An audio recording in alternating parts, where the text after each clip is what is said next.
தமிழ் பேசும் அனைத்து நல்வுள்ளங்களுக்கும் எங்களுடைய MST ஸ்கூல் ஆஃப் ட்ரேடிங் சார்பாக இனிய காலை வணக்கம். நண்பர்களே, நம்ம நேற்று 9/1/2024 அந்த ட்ரேடிங் ஸ்டார்ட் பண்ணுறதுக்கு முன்னாடியும் 8/1/2024 சாயந்தரம் 3:15 மணிக்கு நம்ம 47,400 கால் ஆப்ஷனை பை பண்ணி வைக்க சொல்லியிருந்தோம் மறுநாள் ட்ரேடிங்காக. ஸோ அப்படி பார்த்தோம்னா எதுக்காக நம்ம அதை சொன்னோம்? நம்மளுடைய இண்டிகேட்டர் படி என்ன ஆச்சு அப்படின்னா, ஃபஸ்ட்டு முந்தின நாள் அதுக்கான வீடியோ ஏற்கனவே ரிலீஸ் பண்ணிட்டேன் இங்கிலீஷில். முந்தின நாள் இந்த இடத்துல பை ஆக்டிவேட் ஆகிடுச்சு. நம்மளுக்கு ஃபஸ்ட்டு டார்கெட்டு 2 டார்கெட்ஸ் இங்கே கொடுத்துருச்சு. அதுக்கு அடுத்தபடியாக நம்ம என்ன பண்ணோம், 48,000 புட் ஆப்ஷன் எடுத்தோம். நல்ல ஒரு ப்ராஃபிட்டில் வந்துக்கிட்டு இருந்துச்சு. அப்படி ப்ராஃபிட் வந்துக்கிட்டே இருக்கும்போது நான் என்ன சொன்னேன், இந்த இடத்துல வரும்போது 47,400 கால் ஆப்ஷனை பை பண்ணுங்க அப்படின்னு சொல்லியிருந்தேன். அதுக்கான காரணம் என்ன அப்படின்னா, நம்மளோட இண்டிகேட்டரில் இங்கே தேர்டு பை ஜோன் அப்படின்னு சொல்லி மந்த்லி டைம் ஃப்ரேமில் வச்சுக்கிட்டு தேர்டு பை ஜோன் நம்ம எனேபிள் பண்ணணும். அந்த மாதிரி எனேபிள் பண்ணும்போது மந்த்லி பை ஜோனை அவ்வளோ சீக்கிரம் அது உடச்சிக்கிட்டு கீழே போகாது. அதனால் என்ன சொல்லியிருந்தோம், இந்த மந்த்லி பை ஜோன் இருக்கக்கூடிய அந்த கரண்ட் ப்ரைஸில் 47,400 நம்ம வாங்கி வைக்க சொல்லியிருந்தோம். அது நேற்று நல்ல ஒரு ப்ராஃபிட் நமக்கு கொடுத்துருச்சு. அப்போ மார்க்கெட் ஓப்பன் ஆன உடனேயே நல்ல ஒரு ப்ராஃபிட் கொடுத்துச்சு. அதுக்கப்புறம் என்னாச்சுன்னா, நம்மளுக்கு நேற்று கேப் அப் ஆனதுனால நம்மளோட இண்டிகேட்டர் செட்டிங்ஸில் நம்ம ஃபஸ்ட்டு ட்ரேட் பண்ணது 360 டிகிரியை வச்சு ட்ரேட் பண்ணணும். நம்ம எப்போதுமே ட்ரேடிங் பண்ணுறது டிஃபால்ட் டைம் ஃப்ரேம் தான். ஆனால் நேற்று கேப் அப் காரணத்தினால மார்க்கெட் இங்கேருந்து ரிவர்ஸ் ஆகும் அப்படிங்கிற எதிர்பார்ப்பில், ரெண்டாவது இந்த 2 கேண்டில் ஸ்டிக் ஃபார்மேஷனில் பார்த்தோம்னா நமக்கு புல்லிஷோட சைன் கிடச்சிச்சு. எது காரணம்? Gap up. அதனால் என்ன பண்ணோம், இந்த இடத்துல 47,400 கால் ஆப்ஷனை மறுபடியும் பை பண்ண சொன்னோம். 330 நம்ம பை பண்ணி காட்டணும். அது கிட்டத்தட்ட 600-700 கிட்ட மார்க்கெட்டு மேலே போயிடுச்சு. அதுக்கப்புறம் மார்க்கெட் மேலே போன பிறகு நம்ம என்ன பண்ணணும், திருப்பியும் டிஃபால்ட் செட்டிங்ஸில் வச்சுக்கிட்டு நம்மளோட கபடி கால்குலேஷன் அப்படின்னு இருக்கும், அதை எனேபிள் பண்ணணும். இது எனேபிள் பண்ணாமலும் நீங்கள் ட்ரேடிங் பண்ணலாம். இந்த 2 எக்ஸ்ட்ரா செட்டிங் எதுக்குன்னா, கேப் அப்பு கேப் டவுனால், அதாவது மார்க்கெட் நல்லா ஏற விட்டுட்டு அதுக்கப்புறம் அங்கேருந்து ஏதாவது பேரிஷ் சைனிங் வந்துச்சுன்னா அங்கேருந்து நம்ம ட்ரேடிங் பண்ணுறதுக்காகத்தான் இந்த கபடி கால்குலேஷன் நம்ம யூஸ் பண்ணுறோம். அதே மாதிரி எஸ்ஸில் நம்ம குறைக்கிறோம். டார்கெட்டை தேவைப்பட்டால் நீங்கள் டைனி 2ல் வச்சுக்கலாம். இல்லை 1:2 ரேஷியோ வைக்கிறீங்க அப்படின்னா டைனி ஸ்டாப் லாஸை வச்சுக்கலாம். இப்போ இதுதான் நம்மளுடைய செட்டிங்ஸு. அப்போ நான் இங்கே என்ன பண்ண போகிறேன், மறுபடியும் மார்க்கெட்டை ரீப்ளே பண்ண போகிறேன். அந்த 360 படி நீங்கள் ட்ரேடிங் பண்ணலை அப்படின்னா ஒன்றும் ப்ராப்ளம் கிடையாது. நீங்கள் டிஃபால்ட்டு செட்டிங்ஸையும் நீங்கள் ஃபாலோ பண்ணலாம். நீங்கள் எப்போ அந்த 360 டிகிரி இந்த கபடி கால்குலேஷன் எப்போ நீங்கள் யூஸ் பண்ணுவீங்கன்னா, ஓரளவு நீங்கள் ப்ராக்டிஸ் ஆகணும். நல்ல ஒரு ப்ராஃபிட் எடுத்த பிறகு நீங்கள் அதை நீங்கள் ஃபாலோ பண்ணலாம். இப்போ பாருங்கள், கரெக்டான முறையில் நமக்கு செல் ஜோனுக்கு போயிடுச்சு. நம்மளுடைய இண்டிகேட்டரோட சிஸ்டம் என்ன அப்படின்னா ரொம்ப சிம்பிள். மார்க்கெட் ஓப்பன் ஆன உடனே நமக்கு 2 ஜோன் ஃபார்ம் ஆகும். டாப்பில் உள்ள ஜோனு, பாட்டமில் உள்ள ஜோனு. டாப்பில் உள்ள ஜோனுக்கு பேர் சப்ளை ஜோன், டவுனில் உள்ள ஜோனுக்கு பேர் டிமாண்ட் ஜோன்.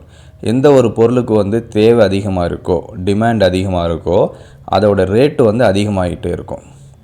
எந்த ஒரு பொருளோட தேவை அதிகமாக ஆகவில்லையோ, சப்ளை இல்லையோ, அப்போ அங்கே அதோட ரேட்டு கம்மியாகிட்டே இருக்கும். இதுதான் நம்மளுடைய கான்செப்ட். அப்போ மார்க்கெட் மேலேருந்து கீழே வரும்போது அதோடைய டிமாண்ட் அதிகமாகும். அது எந்த இடத்துல அதிகமாகும் அப்படிங்கிறத நம்மளுடைய இண்டிகேட்டர் உங்களுக்கு காட்டி கொடுக்கும். அப்போ நம்மளுடைய இண்டிகேட்டர் படி டிமாண்ட் ஜோன் 47,500 இருக்குது. சப்ளை ஜோன் 47,890 இருக்குது. இப்போ 2ல் எந்த பக்கம் ஃபஸ்ட்டு போகுதோ நம்ம அந்த பக்கம் மட்டும்தான் ட்ரேடிங் பண்ணணும். இன்னொரு பக்கம் ட்ரேடிங் பண்ணக்கூடாது. எஸ்எல் ஹிட் ஆனால் மட்டும்தான் அதர் சைடில் நம்ம ரிவர்ஸ் ட்ரேடு எடுக்கணும். இதுதான் நம்மளுடைய இண்டிகேட்டரோட பேசிக் செட்டப்பு, ஃபண்டமெண்டல் செட்டப்பும் அதே தான். இப்போ பார்த்தீங்கன்னா நமக்கு செல்லு ஆக்டிவேட் ஆகிடுச்சு. செல்லு ஆக்டிவேட் ஆனதுனால நம்ம இண்டிகேட்டர் செட்டிங்ஸில் போயிட்டு பையை எடுத்து விட்டுறோம். ஃபஸ்ட்டு செல்லோட டார்கெட்டை எனேபிள் பண்ணுறோம். செகண்ட் பையோட டார்கெட்டையும் எனேபிள் பண்ணுறோம். எதுக்காக அப்படின்னா, எஸ்எல் ஹிட் ஆகிடுச்சின்னா நம்ம ரிவர்ஸ் ட்ரேடு போகணும். அவ்வளோதான். நம்ம எஸ்எல் ஹிட் ஆன உடனேயே நம்ம பயந்துக்கிட்டு ட்ரேடிங் எடுக்காமல் இருக்கக்கூடாது. நம்மளுடைய setup same day loss recovery setup இருக்குது. இதில் லாஸ் அப்படின்னா அடுத்ததில் நமக்கு உடனே ப்ராஃபிட் கொடுத்துரும். அட்லீஸ்ட் நம்ம மார்க்கெட்டை விட்டு வெளியிலையாவது வந்துடணும். மார்க்கெட் திரும்பி மேலே வரும்னு சொல்லி நம்ம லாஸை கண் கூட பார்த்துக்கிட்டே இருக்கக்கூடாது. ஸோ அந்த ஒரு காரணத்துக்காக நம்ம இங்கே செட்டப்லாம் கொடுத்துருக்கோம். இப்போ இருக்கிற எல்லா டார்கெட்டையுமே நான் எனேபிள் பண்ணி வச்சுருக்கேன். இப்போ மார்க்கெட் ரன் ஆகுது பாருங்கள். ஃபஸ்ட்டு டார்கெட்டு உடனே கொடுத்துருச்சு, செகண்ட் டார்கெட் கொடுக்க போகிற அதுவும் கொடுத்துருச்சு. அதுக்கப்புறம் எத்தனை டார்கெட் வரும் அப்படின்னு நம்மளுக்கு தெரியாது. ஸோ தோராயமாக ஒரு 8 டார்கெட்டை நம்ம எனேபிள் பண்ணியிருக்கோம். அடுத்த ஒரே 15 மினிட்ஸ் கேண்டில்லையே எல்லா டார்கெட்டுமே நமக்கு ஹிட் ஆகிடுச்சு. பார்த்திங்கன்னா எல்லா டார்கெட்டுமே நமக்கு ஹிட் ஆகிடுச்சு.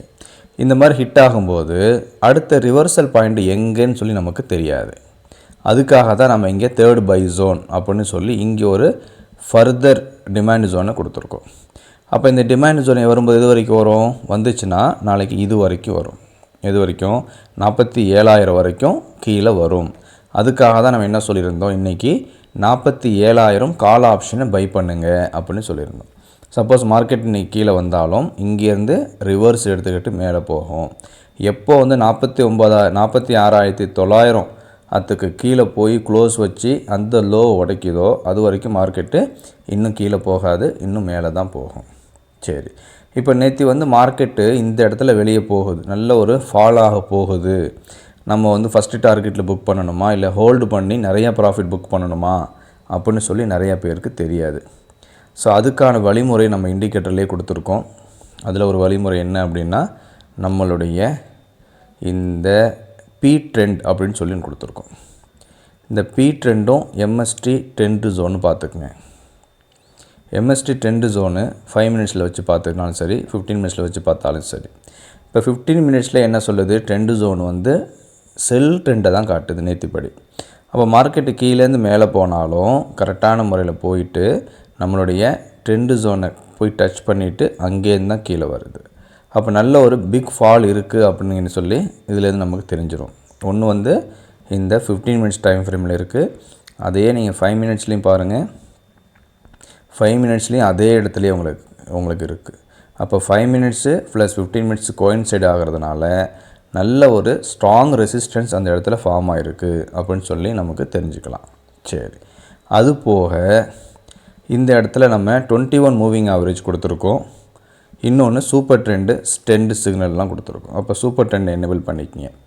அப்போ சூப்பர் ட்ரெண்டோட சிக்னல் கிடைச்ச உடனே அது திருப்பி எந்த இடத்துல போய் கட் ஆகுதோ அது வரைக்கும் நீங்கள் என்ன பண்ணலாம், செல்லையோ பையையோ ஹோல்டு பண்ணிகிட்டே இருக்கலாம்.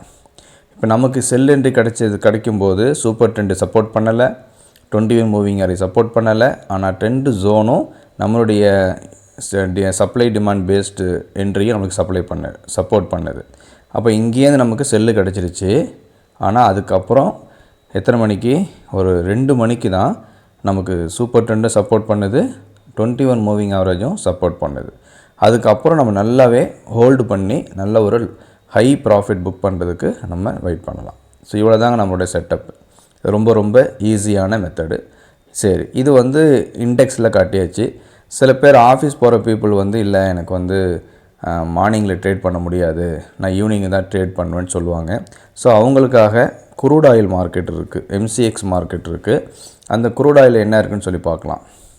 இப்போ நேற்று குரூட் ஆயிலில் அதே மாதிரி என்ன பண்ணுறேன், மார்க்கெட் ஓப்பன் ஆன உடனேயே இந்த இடத்துல போயிட்டு நான் டிஃபால்ட்டு செட்டிங்ஸில் கொடுத்துட்றேன். சரியா, டிஃபால்ட்டு செட்டிங்ஸில் கொடுத்துட்றேன். இப்போ மார்க்கெட் எங்கே போயிருக்கு எங்கே வந்திருக்குன்னு சொல்லி நீங்களே பாருங்கள். மார்க்கெட் ஓப்பன் ஆச்சு, நேராக பை ஜோனுக்கு தான் வந்திருக்கு. லோ என்ன பாருங்கள், லோ வந்து 58.69, நம்மளுடைய என்ட்ரி வந்து 58.71. கரெக்டாக நமக்கு பை ஆக்டிவேட் ஆகிடுச்சு, எல்லா டார்கெட்டுமே கொடுத்துருச்சு. திருப்பியும் செகண்ட் பை ஆக்டிவேட் ஆச்சு, எல்லா டார்கெட்டுமே கொடுத்துருக்கு. திருப்பியும் வந்து அதே இடத்துல செகண்ட் பையிலே ஆக்டிவேட் ஆகிட்டு டார்கெட்டு, திருப்பியும் செகண்ட் பை ஆக்டிவேட் ஆகிருக்கு, டார்கெட் கொடுத்துருக்கு. இப்படி பார்த்தீங்கன்னா நமக்கு தொடர்ச்சியாக வெறும் டார்கெட் தான் கொடுத்துருக்கு, எஸ்எல் ஹிட்டே ஆகவே இல்லை. இது வந்து மார்னிங் ட்ரேடிங்க்கு எத்தனை மணிக்கு, காலைல ஒரு 12:30 மணிக்கிட்ட ஆக்டிவேட் ஆகிருக்கு. சில பேர் வந்து ஈவினிங் தான் ட்ரேடிங் பண்ணுவேன்னு சொல்லுவாங்க இல்லையா, அவங்களுக்காக என்ன செட்டிங் கொடுத்துருக்கோம் அப்படின்னா, இண்டிகேட்டர் செட்டிங்ஸ் ஓப்பன் பண்ணுங்கள், மார்க்கெட் டைப்பில் போங்க. அங்கே போனீங்கன்னா இந்த இடத்துல நிறைய டைப் இருக்கும், டிஃபால்ட் இருக்கும், நோன் இருக்கும், ஈவினிங் இருக்கும். அப்போ என்ன பண்ணுங்கள், ஈவினிங் மார்க்கெட் அப்படின்னு சூஸ் பண்ணுங்கள். ஈவினிங் மார்க்கெட்னா 5 மணிக்கு மேலே. இதில் பாருங்கள், கரெக்டாக ஈவினிங் மார்க்கெட்டில் செல் ஆக்டிவேட் ஆகிருக்கு, எல்லா டார்கெட்டுமே கொடுத்துருச்சு. இந்த இடத்துல பை எடுக்கக்கூடாது. ஏன் நம்ம என்ன சொல்கிறோம், செல்லு ஆக்டிவேட் ஆச்சுன்னா பை பக்கம் போகாதீங்கன்னு சொல்கிறோம். அப்போ இந்த பை பக்கம் போகிறதுக்கு ஒரு வாய்ப்பு இருக்குது. அது என்ன அப்படின்னா, நீங்கள் இந்த இடத்துல வெயிட் பண்ணி புல்லிஷ் பேட்டர்ன் இருக்கான்னு சொல்லி பார்க்கணும். புல்லிஷ் பேட்டர்ன் இந்த இடத்துல பாருங்கள், பேரிஷ் பேட்டர்ன் இருக்கா, ஒரு கேண்டில் ரிஜெக்ட் ஆகுது, அது பக்கத்தில் ஒரு ரெட்டு கேண்டில் கன்ஃபர்மேஷன் ஆகுது. அப்போ நம்ம இதுக்கு பேர் என்னமோ சொல்கிறோம், பேரிஷ் ஆர்த்தரின்னு சொல்கிறோம். அதே மாதிரி அதுக்கு அடுத்த கேண்டில் பாருங்கள், பியரிஷ் என்கல்ஃபிங் ஃபார்ம் ஆகிருக்கு. அப்போ இங்கே டபுள் கன்ஃபர்மேஷன் கிடச்சிருக்கு. மூணாவதாக நம்முடைய சப்ளை ஜோனில் இருக்குது. அப்போ 100% மார்க்கெட் வந்து கீழே போகுது அப்படின்னு சொல்லி இங்கே முடிவு பண்ணிவிட்டு நம்ம இங்கே என்ட்ரி எடுக்கலாம். அதே மாதிரி இந்த இடத்துல பாருங்கள், ஒரு ரிஜெக்ஷன் கேண்டில் இருக்குது, பக்கத்துலேயே ஒரு க்ரீன் கேண்டில் இருக்குது. இப்போ இதுக்கு பேர் புல்லிஷ் என்கல்ஃபிங் புல்லிஷ் R3C அப்படின்னு சொல்கிறோம். அதே மாதிரி அதுக்கு அடுத்த கேண்டில்லையே பாருங்கள், புல்லிஷ் என்கல்ஃபிங் கேண்டிலுமே வந்துருச்சு. அப்போ இங்கேயும் நம்மளுக்கு ட்ரிபிள் கன்ஃபர்மேஷன் இருக்குது. அப்போ இந்த இடத்துல பை எடுத்தாலும் இங்கேருந்து இங்கே மார்க்கெட்டு நல்ல ஒரு ப்ராஃபிட்டை கொடுத்துருக்கு.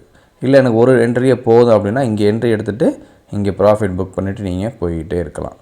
அப்போ நம்மளுடைய இண்டிகேட்டர் வந்து ஆஃபீஸ் போகிற மக்களுக்கும் யூஸ் ஆகும், ஃபுல் டைம் ட்ரேடர் இருக்கிறவங்க யூஸ் ஆகும், என்ஐசி மார்க்கெட்லேயும் யூஸ் பண்ணலாம், MCX மார்க்கெட்லேயும் யூஸ் பண்ணலாம். இந்த இண்டிகேட்டர் உங்களுக்கு வேணும் அப்படின்னா நீங்கள் செய்ய வேண்டியது 3 ஸ்டெப்பு தான். ஒன்று வந்து trading.com போயிட்டு ஃப்ரீயாக ஒரு அக்கௌண்ட் க்ரியேட் பண்ணுங்கள். ரெண்டாவது யூடியூப் சேனலில் போயிட்டு MST school of trading type பண்ண நம்மளுடைய சேனல் வரும், அதை சப்ஸ்கிரைப் பண்ணிக்கங்க, வீடியோ வாட்ச் பண்ணுங்கள், லைக் பண்ணுங்கள், ஷேர் பண்ணுங்கள், உங்களுடைய கமெண்ட்ஸை கொடுங்க. மூணாவது, நம்மளுடைய இண்டிகேட்டர் வந்து ஃப்ரீ கிடையாது. உங்களுக்கு ஃப்ரீயாக எதாவது வேணும் அப்படின்னா நம்மளுடைய டெலகிராம் குரூப் இருக்குது, அதுவும் அந்த டெலகிராம் பேரும் MST ஸ்கூல் ஆஃப் ட்ரேடிங் தான். அதை நீங்கள் சர்ச் பண்ணி ஜாயின் பண்ணிக்கிங்க. உங்களுக்கு ஃப்ரீயாக டெய்லி ஏதாவது கால்ஸ் கொடுப்போம். உங்களுக்கு இண்டிகேட்டர் உங்களுடைய சிஸ்டம்லேயே வேணும், நீங்கள் நினச்சபடி நீங்கள் ட்ரேடிங் பண்ணணும் அப்படின்னா நீங்கள் செய்ய வேண்டிய நம்ம இண்டிகேட்டருக்கு சப்ஸ்கிரைப் பண்ணணும். அப்படி நீங்கள் சப்ஸ்கிரைப் பண்ணிட்டீங்க அப்படின்னா உங்களுக்கு இந்த மாதிரி இன்வைட் ஒன்லிங்கிற ஆப்ஷனில் நம்மளோட இண்டிகேட்டர்லாம் உங்களுக்கு வந்துடும்.